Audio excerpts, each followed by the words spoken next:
ప్రభాస్ హీరోగా నాగా అశ్విన్ దర్శకత్వంలో తెరకెక్కిన సినిమా కల్కి గత నెల 27వ తేదీన ప్రేక్షకుల ముందుకు వచ్చిన సంగతి అందరికీ తెలిసిందే. అమితాబ్ బచ్చన్, కమల్ హాసన్, దీపికా పడుకోనే కీలక పాత్రలో నటించిన ఈ సినిమా రిలీజ్ అయిన మొదటి ఆట నుంచి పాజిటివ్ టాక్ తెచ్చుకుంది. హాలీవుడ్ సినిమాలకు ధీటుగా ఉందనే రివ్యూస్ కూడా అందుకుంది. అందుకే సినిమా రిలీజ్ అయి 3 వారాలు గడుస్తున్నా ఇప్పటికీ హౌస్ఫుల్ షోస్ నడుస్తూనే ఉన్నాయి. కానీ రికార్డులు క్రియేట్ అవుతూనే ఉన్నాయి. ఈ సినిమా మొదలు పెట్టిన తర్వాత అపర్ణ సినిమాస్ మల్టీప్లెక్స్ ఏకంగా ₹1,00,00,000 గ్రాస్ కలెక్షన్ చేయగా, ఇప్పుడు హైదరాబాద్ ప్రసాద్ మల్టీప్లెక్స్ లో 18 రోజులకు గాను ₹4,80,00,000 గ్రాస్ వసూలు చేసింది.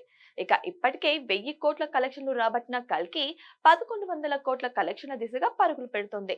ఇండియన్ బాక్స్ ఆఫీస్ దగ్గర 1,000 కోట్లు రాబట్టిన 7వ సినిమాగా కల్కి రికార్డ్ క్రియేట్ చేయగా, 6వ స్థానంలో ఉన్న Shahrukh Khan Pathaan cinema record break చేసేసింది.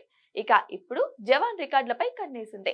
తెలుగుతో పాటు హిందీలోనూ ఈ సినిమాకు పెద్దగా పోటీ లేకపోవడంతో మంచి వసూళ్లను రాబడుతుంది. వీకెండ్స్, హాలిడేస్ లోనూ కల్కి జోరు కొనసాగేలా కనిపిస్తుంది. పఠాన్ మూవీ 1,050 కోట్లు రాబట్టగా, జవాన్ 1,150 కోట్లు వసూలు చేసింది.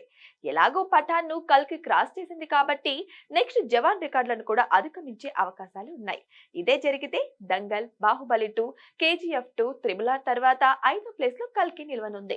మరి కల్కి లెక్క ఎక్కడి వరకు వెళ్తుందో చూడాలి.